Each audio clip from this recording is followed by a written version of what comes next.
Hello નમસ્કાર વિદ્યાર્થી મિત્રો, વેદ ડિજિટલ એજ્યુકેશનમાં આપનું હાર્દિક સ્વાગત છે। આજે આપણે ધોરણ 8 વિષય ગુજરાતીમાં 11મું ચેપ્ટર ઉત્તમે આપ્યા ઉત્તર જેની સરસ મજાની સમજૂતીનો વિડિયો ભાગ 2 આપણે જોવાના છીએ। તો ખાસ વિદ્યાર્થી મિત્રો, ચેનલમાં નવા હોય તો ચેનલ સબસ્ક્રાઇબ કરો, બાજુમાં બેલ આઇકનને પ્રેસ કરો જેથી તમને અવનવા વિડિયોની માહિતી નોટિફિકેશન મળી શકે। વિડિયો લાઈક કરો, તમારા મિત્રો દોસ્તોને શેર કરો।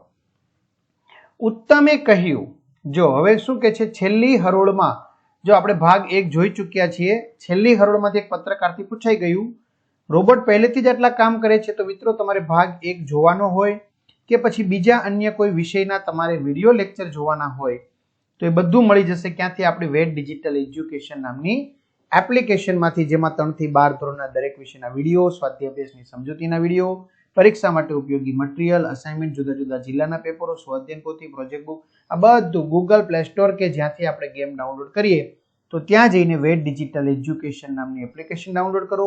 ઓપન કરશો એટલે આ પેજ ખુલે, એમાં તમારા પોતાના મોબાઈલ નંબર નાખો, સેન્ડ ઓટીપી કરો, 4 આંકડાનો ઓટીપી નાખશો એટલે પેડ કોર્સમાં જુદા જુદા પેડ પ્લાનની પીડીએફ, એક્ઝામ પેપરમાં પેપરો, 3 થી 12માં 3 થી 12ના વિડિયો, તમારું ધોરણ પસંદ કરી વિષય પ્રમાણે જે પાઠવાઇઝ વિડિયો જોવાના હોય, સ્વાધ્યાય પોથી, પ્રોજેક્ટ બુકના વિડિયો જોઈ શકશો।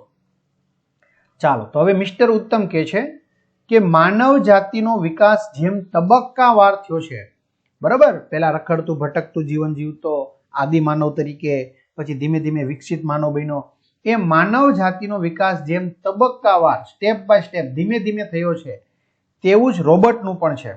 પહેલેથી જ આટલા કામ નથી કરતો, એમાં પણ ધીમે ધીમે ધીમે ધીમે સુધારો થતો જાય છે એમ।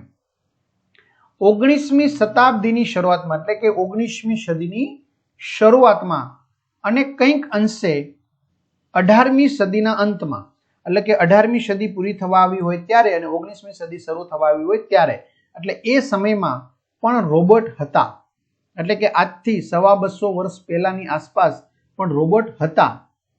તે માત્ર કેટલાક સરળ કામ જ કરી શકતા હતા।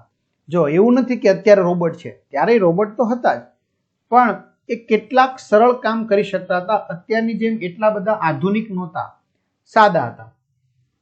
પરંતુ જેમ જેમ ટેકનોલોજીનો વિકાસ થયો, ટેકનોલોજીનો વિકાસ થયો તેમ તેમ ઔદ્યોગિક ક્ષેત્રે, એટલે કે જે ઉદ્યોગો છે એમાં કેટલાક કામો માટે તેનો ઉપયોગ થવા લાગ્યો। એટલે પહેલા રોબોટ હતા જ, આજથી 200, 250, 250 વર્ષ પહેલા રોબોટ હતા જ, પરંતુ એક મર્યાદામાં રહીને કામ કરતા હતા। અત્યારની જેમ આટલા બધા આધુનિક નહોતા, પરંતુ જેમ જેમ ટેકનોલોજીનો વિકાસ થતો ગયો એમ ઔદ્યોગિક ક્ષેત્રે એમનો ઉપયોગ થવા લાગ્યો। 20મી સદીમાં કમ્પ્યુટરની શોધ થઈ। કોમ્પ્યુટરની શોધ ક્યારે થઈ? 20મી સદીમાં। રોબોટ ક્યારે હતો? 19મી સદીમાં। તો કોમ્પ્યુટરની શોધ પછી વિવિધ પ્રોગ્રામ્સ તૈયાર કરવામાં આવ્યા, બરાબર, કે જે તમે કમાન્ડ આપો એ પ્રમાણે કામ કરે, એ રીતે પ્રોગ્રામથી સજ્જ રોબોટ આવી રહ્યા છે કે જેમાં પ્રોગ્રામ ફિટ કરેલો હોય, જે પ્રોગ્રામ તમે એમાં ફિટ કરેલો હોય એ પ્રમાણે એ કામ કરવા મળે છે। હવે તો શાળામાં શિક્ષકનું કામ કરતા પણ રોબોટ્સ છે। લ્યો, શાળાની અંદર શિક્ષકનું પણ કામ કરતા રોબોટ્સ છે। આ એઆઈ એટલે આર્ટિફિશિયલ ઇન્ટેલિજન્સ, એઆઈ નો વિદ્યાર્થી મિત્રો હવે જમાનો છે, બરાબર। તો એના ઉપયોગથી કામ કરતા રોબોટ કયું કામ નહીં કરે પ્રશ્ન છે। હવે તો આર્ટિફિશિયલ ઇન્ટેલિજન્સનો જમાનો છે, તો આને જોતા હવે આપણને એ પ્રશ્ન થાય છે મનમાં કે હવે રોબોટ કયું કામ નહીં કરે એ પ્રશ્ન છે। રોબોટ બધા જ કામ કરશે, બરાબર, શિક્ષકનું પણ, એટલે દિવસે દિવસે એમાં અપડેટ થતું જાય છે, બરાબર, નવીન આવતું જાય છે। અને હવે તો આર્ટિફિશિયલ થઈ ગયા, એટલે તમે ઇન્ટેલિજન્સ, એટલે તમે રોબોટ હવે કયું કામ નહીં કરી પ્રશ્ન છે। રસોડામાં રોબોટ કઈ રીતે ઉપયોગી થાય તેવા પ્રશ્નના જવાબમાં, એટલે કે કોઈ બહેને પ્રશ્ન પૂછ્યો છે કે ભાઈ બહેનનું તો કામ શું હોય? રસોડાનું હોય, એટલે કે ભાઈ રસોડામાં રોબોટ કઈ રીતે ઉપયોગી થાય? તો એના જવાબમાં મિસ્ટર ઉત્તમે જે પ્રશ્ન કરનાર બેન છે એને સ્ટેજ ઉપર બોલાવ્યા। એક બેન જે હતા એને પ્રશ્ન પૂછ્યો, ભાઈ રસોડામાં કઈ રીતે ઉપયોગી થશે? એટલે મિસ્ટર ઉત્તમે કીધું એક કામ કરો બેન, તમે સ્ટેજ ઉપર આવી જાઓ।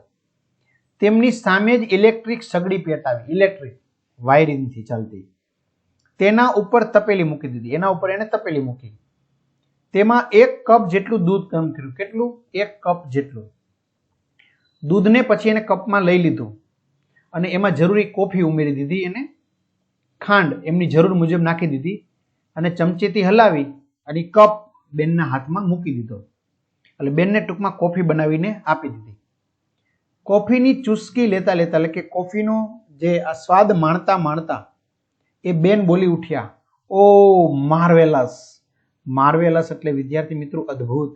એને કીધું ને રસોડામાં કઈ રીતે ઉપયોગી છે, તો રસોડામાં એને ત્યાં જ નજર સામે જ કોફી બનાવીને આપી દીધી અને કોફીનો સ્વાદ પણ મસ્ત નહોતો. એટલે કે વાહ, અદ્ભુત.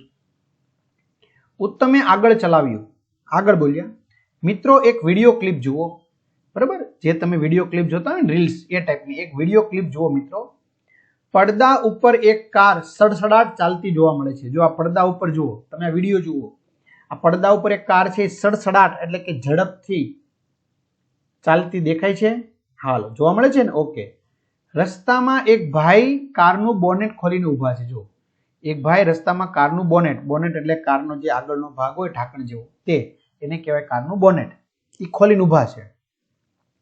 ડ્રાઈવર પોતાની કાર થોભાવી એટલે કે જે સડસડાટ ચાલતી જે કાર છે એનો ડ્રાઈવર પોતાની કાર થોભાવી પેલા ભાઈ સાથે કંઈક વાત કરે છે. કોની સાથે? કે જે ભાઈની કારનું બોનેટ ખોલીને ઊભા છે, કારનું એન્જિનનો જે આગળનો એન્જિન હોય એની ઉપરનું ઢાંકણ હોય તે એ ખોલીને ઊભા છે, તો એની સાથે કંઈક વાત કરે છે. ગાડીનું રિપેરિંગ કરીને આપ્યું. જો આ રોબોટે શું કરીને આપ્યું? ગાડી છે એ ગાડીનું રિપેરિંગ કરીને આપ્યું. વિચાર કરો, બોલો, ગાડીનું શું કરીને આપ્યું? તો કે ગાડીનું રિપેરિંગ કરીને આપ્યું. ફરીથી પોતાની કારમાં બેસી સડસડાટ ત્યાંથી પસાર થઈ ગયો. તો પૂછ્યું હશે રસ્તામાં કે ભાઈ તમારી ગાડીમાં શું પ્રોબ્લેમ આવ્યો? બોલો કે ભાઈ આમ છે, તો કાંઈ નહીં, ચેક કરી લીધું.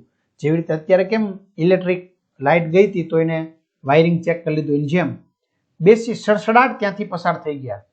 ઉત્તમે કહ્યું, આ ગાડી ચલાવનાર જે હતો સડસડાટ અને એને જે ઓલાને રિપેરિંગ કરી દીધું, બરાબર, એટલે કે ગાડી ચલાવનાર રિપેરિંગ કરનાર ડ્રાઈવર પોતે રોબોટ છે. શું છે? રોબોટ છે. એનો તમને ખ્યાલ આવી ગયો કે ટૂંકમાં રોબોટ શું ન કરી શકે, રોબોટ બધું કરી શકશે. કેટલું સલામત, સાવચેતીપૂર્વક ડ્રાઇવિંગ કરી રહ્યો છે, સલામતપૂર્વક, એ જાણીને તમે દંગ રહી જશો, આભાર રહી જશો. જોકે રોબોટનું સંચાલન અને પ્રોગ્રામિંગ આ બધું માનવ જાતને આભારી છે. એટલે કે રોબોટ છે એનું સંચાલન, એનું મેનેજમેન્ટ, એને પ્રોગ્રામ આપવો, કઈ રીતે એને કામ કરાવવું, આ બધું માનવ જાતને આભારી છે. બરાબર, માણસ પોતે નક્કી કરે એ પ્રમાણે કામ કરશે.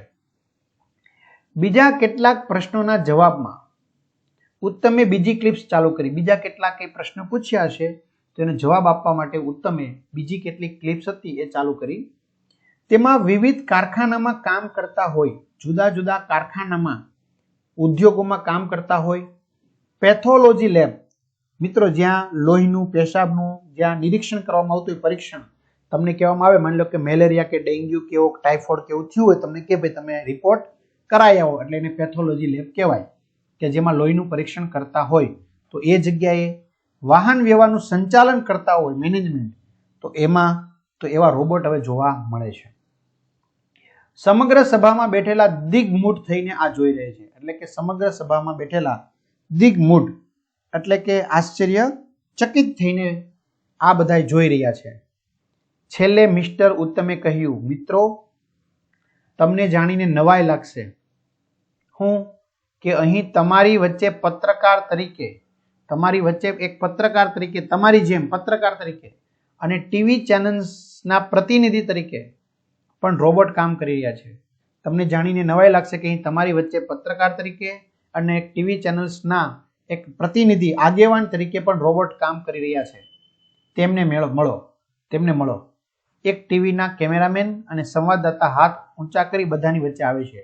એક ટીવીનો જે કેમેરામેન હતો એ અને સંવાદ કરનારો હતો તે સંવાદદાતા, પ્રશ્ન પૂછનાર, એ હાથ ઊંચા કરીને બધાની વચ્ચે આવે છે. તો વિદ્યાર્થી મિત્રો એ પણ રોબોટ હતો. હોલમાં બેઠેલા બધા ઊભા થઈ તેમને તાળીઓના ગડગડાટથી વધાવી લે છે. તો આ રીતે સરસ મજાનું પાઠનું આપણે સોલ્યુશન એટલે કે સમજૂતી જોઈ તમારા મિત્રો દોસ્તોને જાણ કરો, જેથી આ સરસ મજાનું પાઠનું એમને જાણકારી પ્રાપ્ત થાય. તો અહીં સુધી રાખીએ મિત્રો. અસ્તુ. જય હિન્દ, જય ભારત.